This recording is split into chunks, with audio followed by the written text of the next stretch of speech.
अगर आपकी शादी विवाह में लगातार अड़चनें बनी हुई हैं, आपने कई उपाय किए हैं, पूजा पाठ किए हैं, लेकिन अगर अभी तक शादी के योग नहीं बन पाए हैं, घर में माता पिता हैं, अपने बच्चों की शीघ्र विवाह के लिए कई उपाय कर चुके हैं और शादी के योग नहीं बन पा रहे हैं, शादी जो है वो लगातार टलती ही चली जा रही है।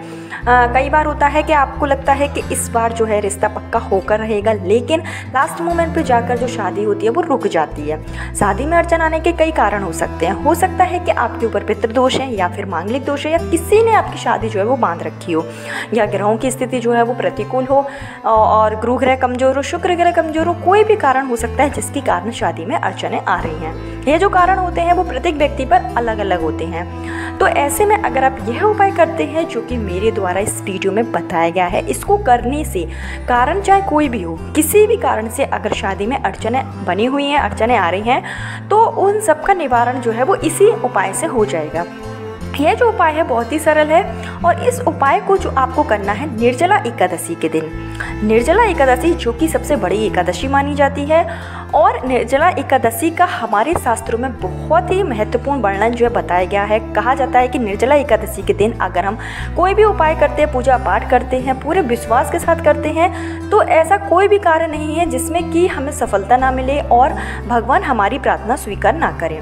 तो निर्जला एकादशी जो कि 2024 में 18 जून मंगलवार के दिन पड़ेगी। 18 जून मंगलवार के दिन पड़ने वाली जो निर्जला एकादशी है वो बहुत ही शुभ योग लेकर आई है। पूरा दिन बहुत ही शुभ होने वाला है।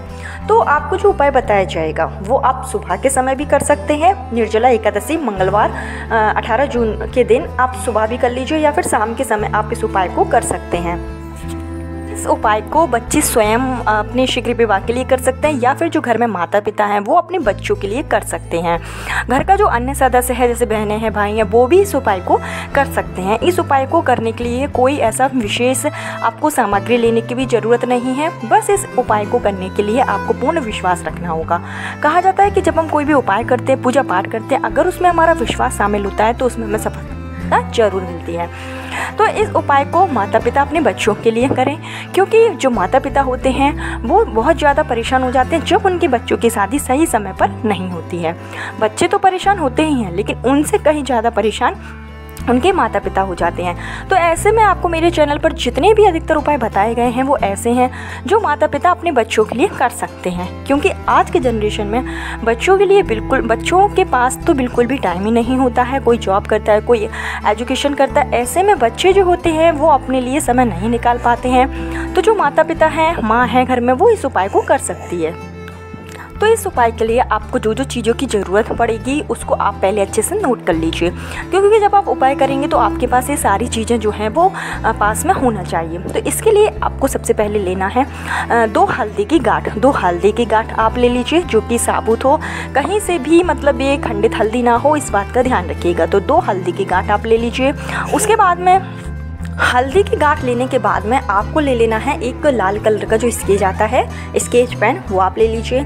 और आपको ले लेना है लाल मौली का धागा जो कि कलावा होता है, रक्षा सूत्र होता है, जिसको हम पूजा पाठ में यूज़ करते हैं। तो इस तरीके से आपको एक लाल मौली का धागा ले लेना है, हल्दी ले लेना है, हल्दी की 2 गांठ आप ले लीजिए और आपको ले लेना है पीले कलर का एक रुमाल के बराबर कपड़ा। पीले कलर का रुमाल के बराबर आप कपड़ा ले लीजिए, जो भी आपके पास हो, कैसा भी कपड़ा चलेगा। तो एक आप रुमाल का कपड़ा ले लीजिए। ये सब चीज़ें जब आप ले लें, जैसे आपने 2 हल्दी की गांठ ले ली, आपने कलावा ले लिया, पीले कलर का कपड़ा ले लिया, एक लाल कलर का आपको स्केच ले लेना है। उसके बाद में आपको 18 जून मतलब निर्जला एकादशी के दिन सुबह जल्दी उठना है। आप कोशिश यह करिए कि आप ब्रह्म मुहूर्त में उठ जाएं, यानी कि 5 से 6 के बीच में आपको उठ जाना है। उसके बाद में आपको स्नान आदि करके फ्री हो जाना है। सबसे पहले जो आपको काम करना है तो आपको अपने घर के मंदिर में, पूजा स्थल में, जहाँ भी आपका पूजा स्थल हो वहाँ पर आपको देसी घी का दीपक जलाना है और आपको प्रार्थना करनी है कि हे प्रभु, मैं जो भी उपाय करने के लिए जा रहा हूँ, जो भी काम करने के लिए जा रहा हूँ, उसमें मुझे सफलता मिले। आप अपना आशीर्वाद हमारे ऊपर बनाए रखें, शीघ्र विवाह के योग बन जाए और जो भी मैं उपाय करूं अगर उसमें कुछ गलती हो जाए तो आप क्षमा याचना करें और आप जो है वो हमारी कार्य सिद्धि के लिए हमारा साथ दें। इस तरीके से आपको प्रार्थना कर लेनी है। उसके बाद में आपको क्या करना है कि जो आपने पीले कलर का कपड़ा लिया है, तो पीले कलर का कपड़ा लेकर आपको जो पूजा स्थल है वहीं पर ही, जहाँ पे आप दीपक जलाते हैं, उसके पास में आपको यह जो कपड़ा है वो बिछा लेना है। अब किसी किसी घर में जो पूजा स्थल होता है वो छोटा होता है, इतनी जगह नहीं होती है कि हम वहाँ पर कपड़ा बिछा पाएँ। तो उसके लिए आपको क्या करना है कि जैसे आपका पूजा स्थल है उसके पास में ही आपको एक छोटी सी चौकी रख लेना है और चौकी के ऊपर आपको जो पीले कलर का कपड़ा है वो बिछा लेना है। उस चौकी के ऊपर जब आप पीले कलर का कपड़ा बिछा लें तो जो आपने हल्दी की 2 गांठ ली हैं, उस हल्दी की गांठ पर आपको जो लाल कलर का स्केच आपके पास है, तो लाल कलर के स्केच से आपको एक हल्दी की गांठ पर लिख लेना है उस जातक का नाम जिसके लिए आप शीघ्र विवाह के लिए यह उपाय कर रही हैं। अगर बालक हैं, बालिकाएं स्वयं इस उपाय को कर रहे हैं तो वो अपना नाम लिख सकते हैं। माता पिता अगर बच्चों के लिए कर रहे हैं तो उस बच्चे का नाम लिख सकते हैं।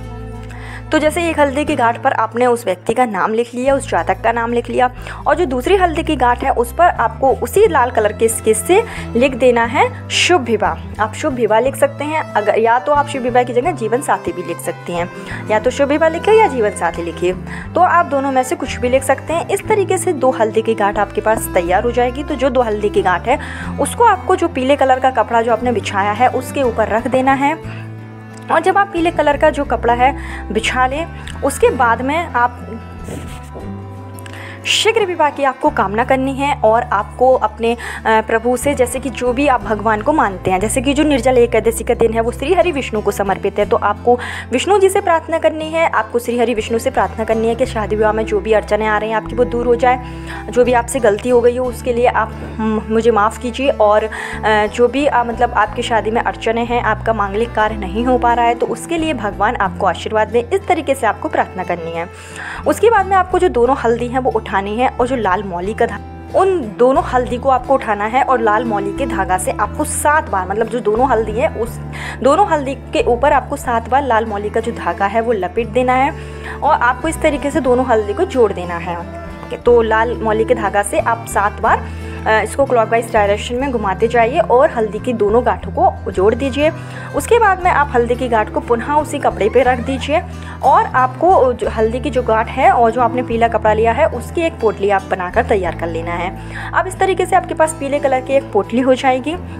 जो पीले कलर की आपके पास पोटली रहेगी उसको आपको अपने हाथ में लेकर प्रार्थना करनी है कि आपके जो भी विवाह में अड़चने आ रही हैं वो दूर हो जाए, या फिर अगर आप मनपसंद शादी करना चाहते हैं, प्रेम विवाह करना चाहते हैं, तो इसके लिए भी आप श्री हरि विष्णु से प्रार्थना कर सकते हैं।